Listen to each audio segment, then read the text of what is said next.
출애굽기 18장 1절로 12절까지 말씀 우리 한 절씩 교독하시고요. 마지막 절 우리 한 목소리로 합독하겠습니다. 할렐루야. 하나님의 은혜가 넘치시기를 주님의 이름으로 축원드립니다. 우리가 날마다 그리고 기도하지만 금요일 날 저희들이 모여서 기도하는 이유는 교회를 위해서 기도하고 또 우리 교회의 공동체를 위해서 기도하고요.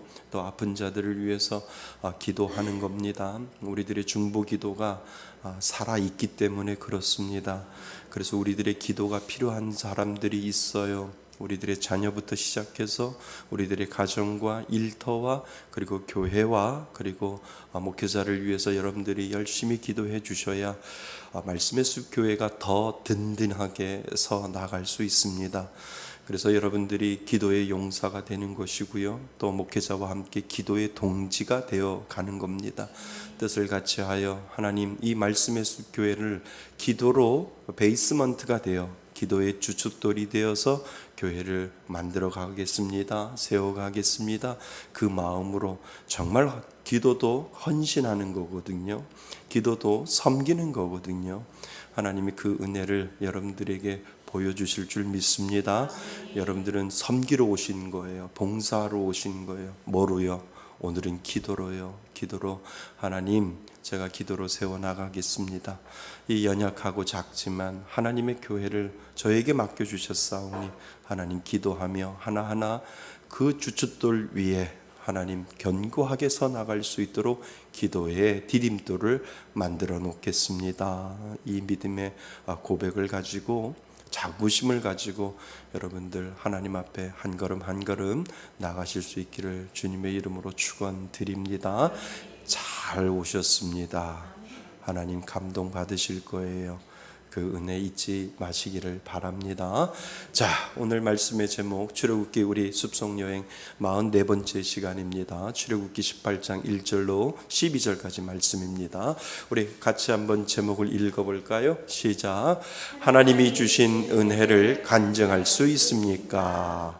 다시 한번요. 시작. 하나님이 주신 은혜를 간증할 수 있습니까? 하나님이 주신 은혜를 간증할 수 있습니까? 참 저와 여러분들에게 하나님이 지금 물어보시는 거예요. 내가 너에게 많은 은혜 주었는데 너는 그 은혜를 기억하고 그리고 그것을 사람들에게 간증할 수 있니? 라고 하나님께서 물어보실 때 여러분들은 어떻게 대답하실 것인지를 다시 한번 오늘 말씀을 통해서 생각해 보셨으면 좋겠습니다. 여러분 가만히 보면은요 불교인들도 있고요 천주교인들도 있는데 가만히 보면 불교인들이나 천주교인들은 우리보다 전도를 안 하는 것 같아요. 그렇지 않아요? 우리 기독교인들만 그렇게 열심히 전도하는 것 같아요. 밖에 나가서 전도지를 돌리고 밖에 나가서 마스크를 전하고 밖에 나가서 건빵을 주면서 우리가 전도하는 것을 잘 보면 불교에서는 전혀 그렇게 하지 않아요. 그리고 또 천주교에서도 보면 전도를 하나? 천주교인들은 왜 전도를 안 하지? 이런 생각도 하게 되는 거죠. 저희 딸하고 이렇게 산책을 하다가 그런 질문을 하는 거예요. 아빠, 불교인들은 왜 전도를 안 하지? 그리고 천주교인들은 왜 전도를 안 하지? 왜 가만히 보면 예수 믿는 우리들만 이렇게 전도를 하지? 라고 이렇게 질문을 하지요. 그래서 제가 적절한 답변을 주었습니다. 여러분들은 구별할 수 있어요? 왜 불교인들은 전도를 안 할까? 할까? 하는데 안 보이는 건가? 이런 생각도 하고 또 천주교인들 보면 우리가 너무 심한 거 아닌가? 이런 생각도 하게 되잖아요. 여러분들은 어떻게 생각하세요? 불교인들은 전도하는 것 같아요? 안 하는 게 정답이래요. 불교인들은요 전도를 안 한대요. 왜 안 할까요? 불교인들의 경전에 보면 인연이라는 게 있잖아요. 인연. 욕하는 게 아니에요. 인연. 인연이라는 게 있잖아요. 그러니까 제가 제일 싫어하는 단어가 불교 용어 중에 인연이라고 하는. 그래서 우리 성도님들 보면 그냥 이렇게 생각 없이 이렇게 말씀하실 때 다 인연이지요라고 하잖아요. 아니에요. 다 하나님의 계획 안에 있는 거예요. 근데 이 불교인들은 인연을 좀 죄송합니다. 인연을 믿는데요. 그러니까 인연을 믿기 때문에 때가 되면 스스로 찾아온다라고 하는 그 인연법을 그들은 알고 있다는 거예요. 그러니까 아무리 데리고 와도 인연이 안 되면 그 사람들은 불교인이 안 된다라고 생각하는 것도 있고, 그리고 이번 생애가 아니면 다음 생애라도 인연이 찾아오면 불교에 귀의할 수 있겠다라고 생각을 해서 이 인연법 때문에 이 불교인들은 전도를 안 한대요. 그러니까 생각해 보니까 맞잖아요, 그죠? 그런데 기독교인이 된 불교인들에게 제가 불교인에게 한번 물어봤어요. 사찰이나 절을 운영하기 위해서는 전도는 안 하지만 저를 찾아오기 위해 다양한 방법을 만들어 놓는다는 거예요. 가만히 보면 그것도 전도 중에 하나인데 그거를 전도라고 생각하지 않는다는 거예요. 사찰이나 절을 운영하기 위해서는 사람들을 불러야 되잖아요. 사람들을 부를 수 있는 그러한 다양한 방법들을 만들어 놓는다는 거죠. 예를 들어서 사람이 죽으면 그 죽은 자의 위패를 절에다가 모실 수 있도록 그렇게 아주 이렇게 만들어 놓아서 죽은 사람, 종교를 갖지 않는 사람이라도 그 이름을 절에다가 걸어 놓으면 계속해서 불공을 들여서 좋은 극락세계에 갈 수 있겠다라고 해서 그렇게 사람들을 이렇게 모아드리고, 또 죽은 자들, 그냥 장가도 안 가고 결혼도 안 한 사람이 죽은 자들이 있으면 그 죽은 자들의 무슨 결혼식을 해요? 영혼 결혼식도 이렇게 시켜주면서, 그리고 여름에는 또 여름 수련회와 비슷하게 템플 스테이션 같은 것도 이렇게 만들어서 자꾸 절에 나올 수 있도록 만들어서 그 절이 운영할 수 있도록 그렇게 한다라고 이야기를 합니다. 그러니까 이것도 인연이면 알아서 할 텐데 교회 절에 대한 운영을 위해서는 뭔가 모순이 있는 것을 우리는 보게 되지요. 그렇다면 캐톨릭은 천주교는 우리보다 천주교는 전도를 할까요, 안 할까요? 해요. 하기는 해요. 하기는 한데 우리처럼 그렇게 적극적으로 전도를 안 하지요. 그 이유는 뭔지 아세요? 천주교에서는 안전장치가 있기 때문에 적극적으로 전도를 하지 않는 거예요. 우리가 전도를 하는 이유는 뭔지 아세요? 왜 우리가 전도해요? 예수 믿지 않으면 지옥 가니까.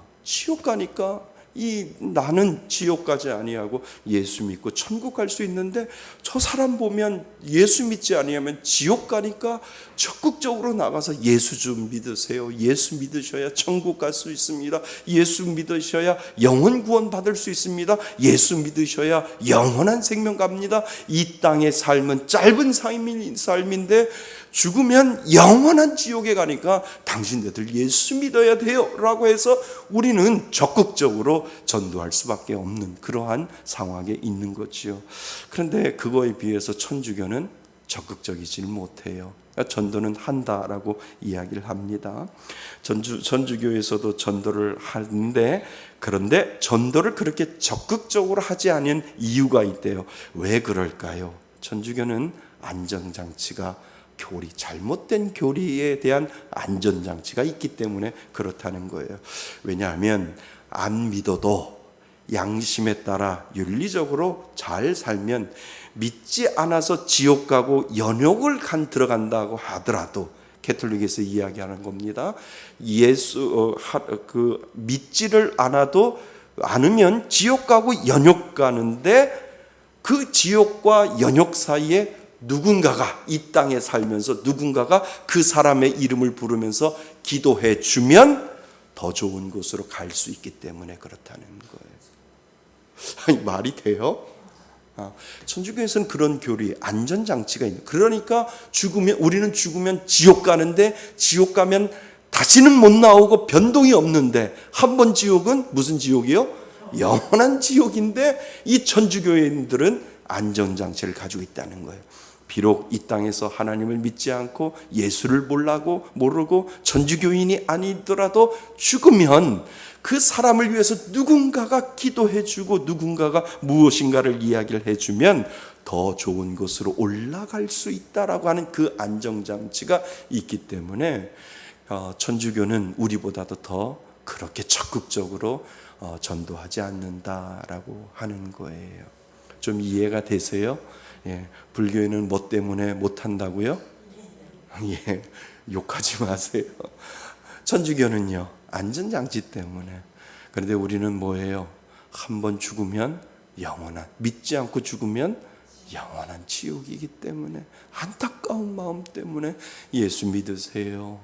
건빵을 주서라도, 생수를 주서라도 이거 별것도 아니지만 그래도 예수 믿으셔야 됩니다 라고 이야기하는 이유가, 한번 가면 나오지 못하기 때문에 그렇습니다 라고 하는 그 마음으로 우리가 적극적으로 기독교인들이 전도하는 이유가 바로 거기에 있다라고 하는 겁니다.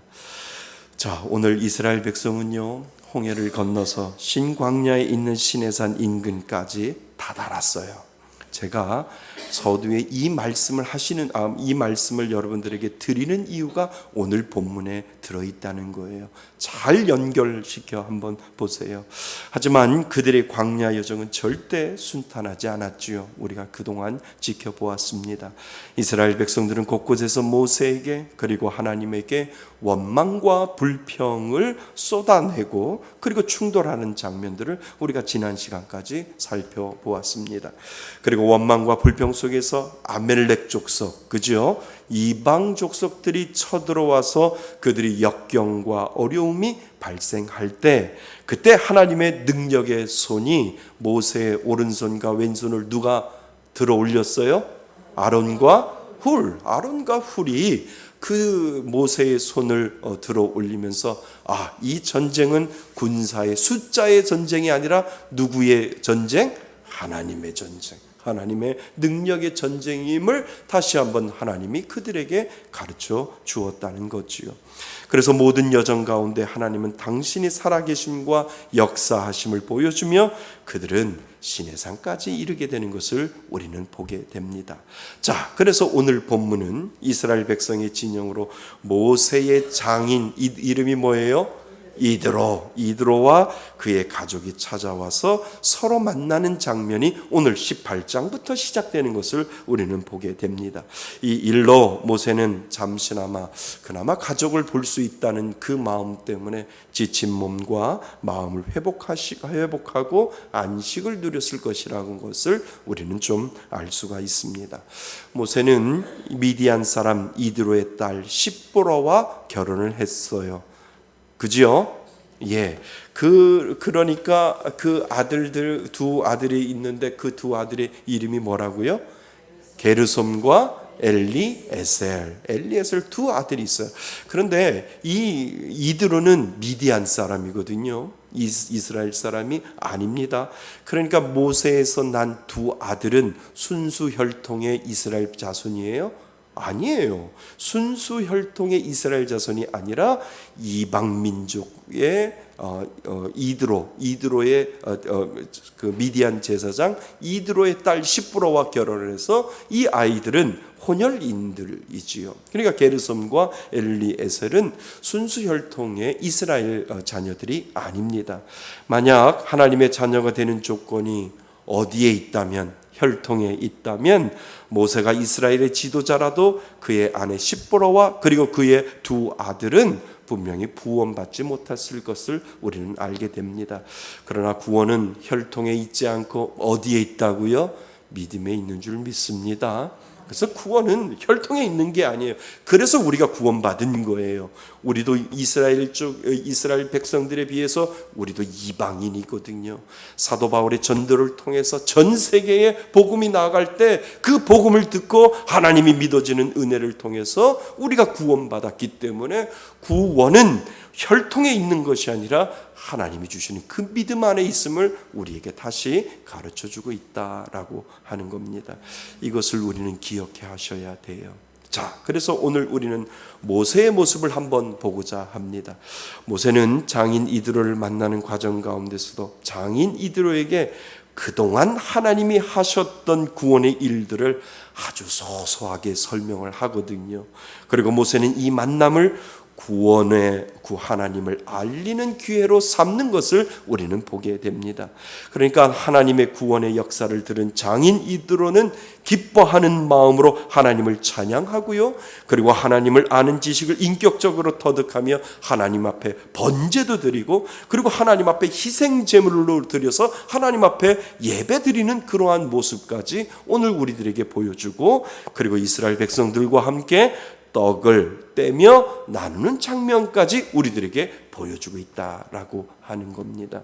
그러니까 모세가 하나님이 하셨던 모든 일들을, 하나님이 역사하시는 모든 일들, 그동안에 있었던 모든 일들을 장인 이드로에게 하나님의 구원의 역사를 지금 설명을 하는데, 이드로가 그 구원의 역사를 듣고 기뻐하면서 이야, 이거 정말 하나님이 살아계시는구나, 하나님이 역사하시는구나, 그 하나님을 찬양하며 그의 마음속에 제사를 드리고 하나님 앞에 번제를 드리면서 이스라엘 백성들과 함께 떡을 떼는 그러한 장면까지 오늘 본문은 우리들에게 설명을 하고 있다는 겁니다. 여러분, 그렇다면 장인 이드로는 이방인인데 예수를 믿었을까요? 하나님을 믿었을까요? 믿었지요. 하나님을 믿었어요. 하나님 앞에 모세가 모든 것을 설명해 줄 때 그 마음속에 기뻐하는 마음이 있고, 하나님 앞에 예배드리는 마음이 있고, 그리고 그들과 함께 교제하고자 하는 그러한 마음들이 분명히 있는 것을 보면서, 장인 이드로는 미디안 사람이지만 그 미디안 사람과 상관없이 하나님을 믿는 귀한 믿음의 은혜를 그는 경험하고 그는 알았구나라고 하는 것을 우리는 알게 됩니다. 그러니까 장인 이드로는 이스라엘 백성이 아니라 이방인인데, 그 이방인이 어떻게 하나님을 받아들이고 어떻게 하나님을 믿게 되었는지를 오늘 우리들에게 보여주고 있다라고 하는 겁니다. 또한 모세의 두 아들 게르솜과 그리고 엘리에셀도 이방인의 아들처럼 보이지만 그들도 하나님께서 붙잡아 주셔서 하나님의 귀한 자녀로 만들어 주시는 그 놀라운 역사를 우리는 보게 된다는 겁니다. 사랑하는 성도 여러분, 그래서 장인 이드로가 역시 자기 집을 떠나 광야로 들어와 하나님의 산에 도착했다라고 하는 의미는 이스라엘 백성들만 하나님이 그들을 구원의 반열로 세우는 것이 아니라 이방인일지라도 하나님의 구원의 복음을 들었을 때, 하나님의 능력을 들었을 때, 그리고 역사하시는 그 하나님을 믿었을 때 그들도 하나님의 산에 도착하여 그들과 함께 역사하는 그 장면을 함께 할 수 있도록 하나님은 그 구원의 문을 열어놓고 계신다라고 하는 것을 오늘 우리들에게 말씀해 주고 있다는 겁니다. 자, 그의 고백을 한번 볼까요? 우리 11절 다시 한번 읽어보겠습니다. 11절입니다. 시작. 이제 내가 알았도다. 여호와는 모든 신보다 크심으로 이스라엘에게 교만하게 행하는 그들을 이기셨도다. 아멘. 이것이 장인 이드로의 고백이거든요. 그러면 이 이드로의 고백이 누구 편에서 지금 증언하는 거예요? 하나님 편에서. 하나님 편에서 지금 고백하는 거예요. 여호와는 모든 신보다 뭐하다고요? 크시다다 라고 하는 그 고백을 지금 장인 이드로는 하게 되는 거예요. 그러니까 이 장인 이드로가 하나님의 역사하심과 그리고 홍해를 갈르시고 그리고 모든 기적을 베풀어 주시고 이 아멜렉과 싸워서 이기는 그 장면까지 미디안인의 이 이드로가 두 눈으로 보지 못했지만 모세가 그 이야기를 증언할 때 그가 그것을 믿고 그가 하나님을 바라보고 하나님 앞에 고백하시며 여호와는 모든 신보다 크시도다라고 하는 이 믿음의 고백을 할 수 있었던 것은 분명히 은혜 아니면 해석할 수 없다라고 하는 겁니다. 자, 우리 12절도 같이 한번 읽어봅니다. 12절입니다. 시작. 모세의 장인 이드로가 번제물과 희생제물들을 하나님께 가져오매 아론과 그 이스라엘 모든 장로가 와서 모세의 장인과 함께 하나님 앞에서 떡을 먹으니라. 아멘. 누구 앞에서 떡을 먹어요? 하나님 앞에서 떡을 먹게 되는 것을 우리는 알게 됩니다.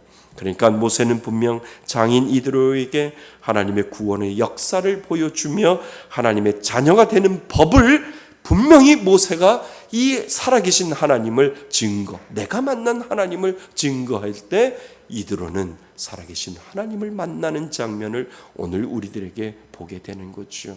그러니까 이것을 다시 말하면요, 모세가 전도하는 방법을 우리들에게 보여주는 거예요. 전도하는 방법을 우리들에게 보여주는 거예요.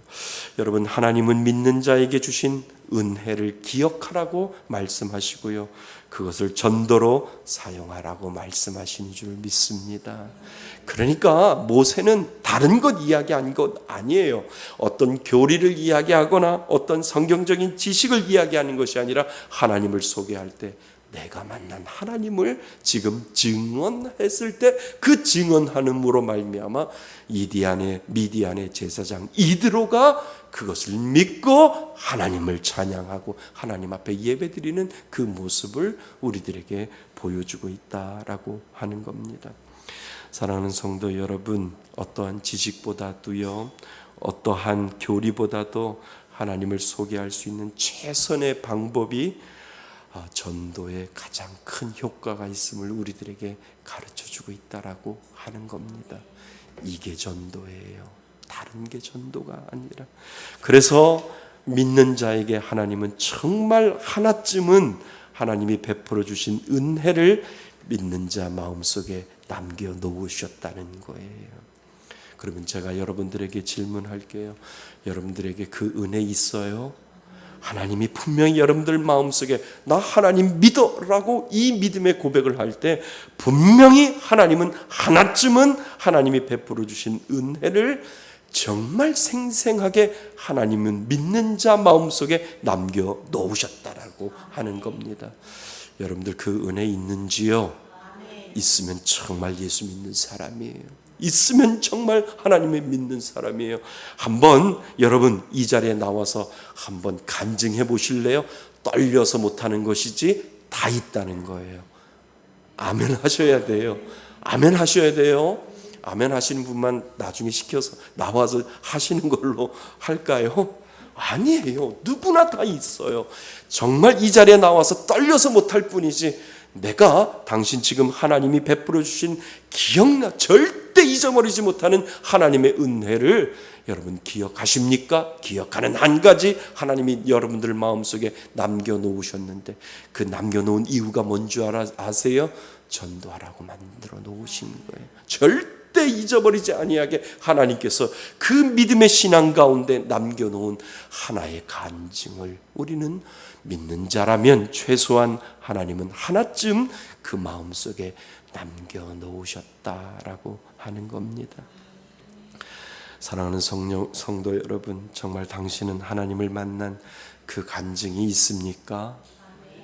하나님이 당신에게 베풀어 주신 그 은혜가 누군가라도 나는 이렇게 하나님을 만났고 하나님이 나에게 이 은혜 주셨어 라고 하는 이 믿음의 고백을 어느 순간이라도 언제라도 나는 풀어서 설명하고 풀어서 간증하고 그래서 풀어서 이야기할 수 있는 그 은혜가 있다면 여러분 정말 살아있는 하나님을 만난 사람이고 하나님이 주신 구원의 은혜가 여러분들 가운데 있는 줄 믿습니다. 여러분 우리 안에 은혜가 있는 존재예요. 그래서 예수가 없으면 살지 못하는 존재로 하나님이 믿는 자를 그렇게 만들어 주셨다는 것을 오늘도 기억하실 수 있기를 바랍니다. 요즘 오해를 많이 받아요. 제가 이렇게 이야기하면 아니 그 얘기했다고 감동받고 우셔요? 이렇게 얘기해요. 아니 우는 거 아니에요. 눈이 아파서 눈물이 나오는 거지. 이렇게 이야기를 해요. 그러니까 뭐 목사님들하고 전화 통화를 하거나 이런 얘기하면 성도님들 자랑하잖아요. 근데 그 자랑하는 게 교만이 아니고요. 우리 성도님 이랬는데 하나님이 주시는 은혜가 이렇게 해서 이렇게 회복됐대. 이렇게 하나님이 베풀어 주셨대. 라고 하면 아이고 아멘 아멘 참 좋네. 좋으신 하나님이네. 이렇게 이야기하면서 서로 감동을 받고 이야기를 하지요. 지난주에 오신 우리 구인수 목사님, 우리 성도님들 은혜 많이 받으셨잖아요. 또 같이 우리 목사님 눈물의 목사님이라고 제가 생각하듯이 참 울면서 그 말씀을 전할 때 자기 삶의 고백이었잖아요. 자기 삶의 간증이니 얼마나 힘이 있겠어요. 내가 만난 하나님, 섬김의 하나님, 어머니가 나를 섬겨주셨고 아버지가 나를 섬겨주셨고 형수가 나의 똥오줌을 다 내가 교통사고로 당했을 때 형수가 똥오줌을 다 받아주셔서 나를 섬겼고 그리고 목회할 때 힘들 때 아내가 나를 섬겨주시는 그 섬김 때문에 내가 이렇게 살아옵니다 라고 하는 그 살아있는 간증을 했을 때 우리가 울지 않을 수밖에 없는 그러한 상황이었잖아요. 사랑하는 성도 여러분, 삶의 간증이 가장 전도에 도움이 되는 줄 믿습니다. 우리 구인수 목사님하고 이렇게 밖에서 이제 설교 끝나고 이제 티를 마시는데 이제 저 또한 이제 이런 얘기 저런 얘기 하면서 어떻게 개척하셨어요? 그래서 개척 이야기 이렇게 쭉 하다 보니까 또 목사님의 눈물을 글썽글썽 그리셔요. 아유 목사님 혼이 힘드셨겠네요. 아니요 하나님의 은혜로 열심히 지금부터 달려가고 있습니다. 이렇게 이제 말씀하시는데 벌써 눈가에 눈물이 글썽글썽. 목사님 간증 소리 들으면서 저도 마음이 감동이 되어서 눈물이 나오고 또 목사님도 또 저의 간증을 들으면서 눈물이 나고 그래서 다은이 시온이를 이렇게 저희 아들과 딸을 이렇게 속에 여기 딸이고요 아들이고 이 녀석이 드럼 치고요 이 녀석이 피아노 쳐요 이렇게 이야기를 했더니 거기서 감동을 받는 거예요. 우리 아들은 우리 딸이 지금 중학생인데 피아노를 친다는 거고요. 그리고 아들이 초등학생인데 드럼을 친대요. 그러면서 제가 그랬어요.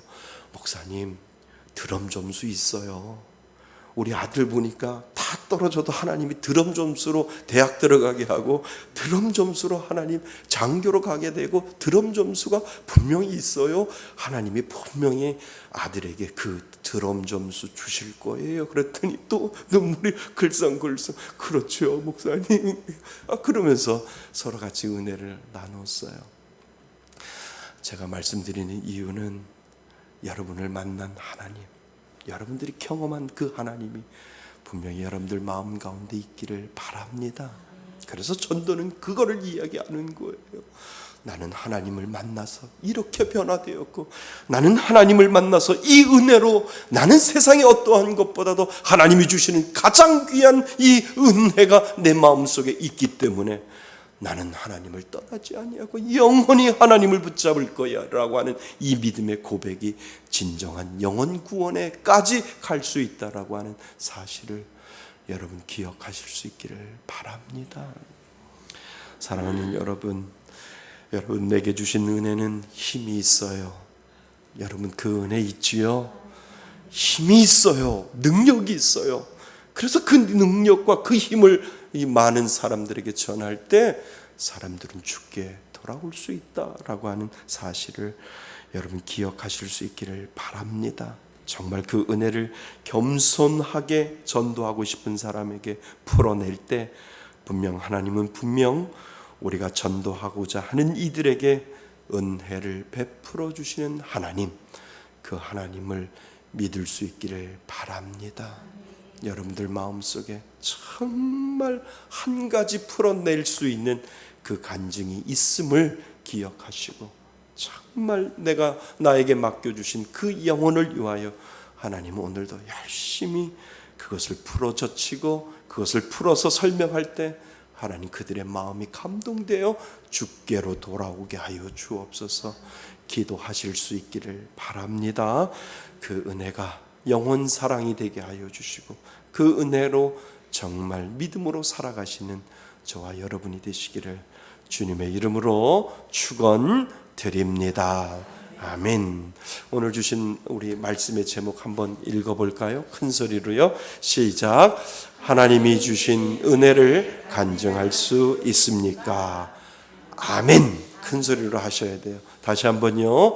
하나님이 주신 은혜를 간증할 수 있습니까? 아멘. 이 은혜가 여러분들의 삶 가운데 넘치시기를 주님의 이름으로 축원드립니다. 아멘.